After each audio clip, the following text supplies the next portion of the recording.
ভারত পাকিস্তানের ২৪ বছর পর জন্ম বাংলাদেশের, কিন্তু জিডিপিতে ৫০ বছরেই ছাড়িয়েছে দুই প্রতিবেশী দেশকে।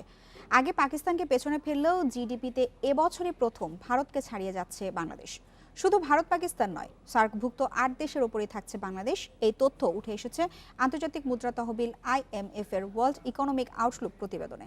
দেশের এমন অভাবনীয় সাফল্যের খবর এসেছে আন্তর্জাতিক গণমাধ্যমে।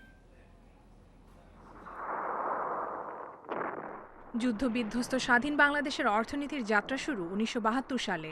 সে সময় বাংলাদেশের মাথাপিছু আয় ছিল $১২০ আর পাকিস্তানের ছিল $১৮০, অর্থাৎ পাকিস্তানের অবস্থান ছিল বাংলাদেশের ওপরে। আর এখন আমাদের মাথাপিছু আয় $২০৬৪, অথচ পাকিস্তানের $১২৮৫। অর্থনৈতিক অগ্রগতির ফলে স্বাধীনতার কয়েক দশকেই পাকিস্তানকে সব সূচকে কয়েক গুণ পিছনে ফেলতে সক্ষম হয়েছে বাংলাদেশ। এটা অত্যন্ত একটা আশাব্যঞ্জক ব্যাপার। এর সাথে সাথে বাংলাদেশকে বলা হচ্ছে যে পৃথিবীতে সর্বোচ্চ গ্রোথ থাকবে এই বছরে, এরকম ৩টে দেশের একটি। অর্থনীতিতে যে একটা পজিটিভ ধারা ফিরে এসেছে বা অর্থনীতির চালিকা শক্তি আবার বেগবান হয়েছে, সেটার একটা ইঙ্গিত বহন করে। এদিকে ৫ বছর আগে ভারতের মাথাপিছু জিডিপি বাংলাদেশের চেয়ে প্রায় ৪০% বেশি ছিল, কিন্তু গত কয়েক বছরে নোট বাতিল, নতুন কর কাঠামো সহ বেশ কিছু কারণে টালমাটাল দেশটির অর্থনীতি। সবশেষ করোনার ধাক্কায় আরও পিছিয়েছে। আগে প্রতিবেশী এ দেশ থেকে বেশ কিছু সূচকে পিছিয়ে থাকলেও এবার ভারতকে ছাড়িয়ে যাবার বড় সুযোগ এসেছে বাংলাদেশের।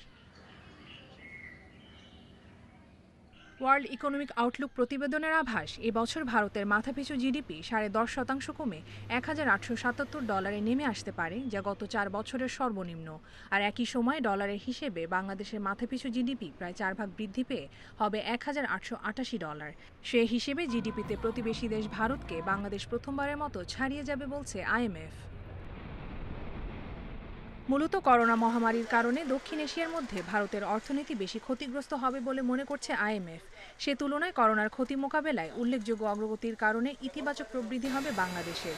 এই অঞ্চলে বাংলাদেশের পরই জিডিপিতে এগিয়ে থাকবে ভুটান, শ্রীলঙ্কা ও মালদ্বীপ। কপ্তিয়া মুমতাহানা, ইন্ডিপেন্ডেন্ট নিউজ।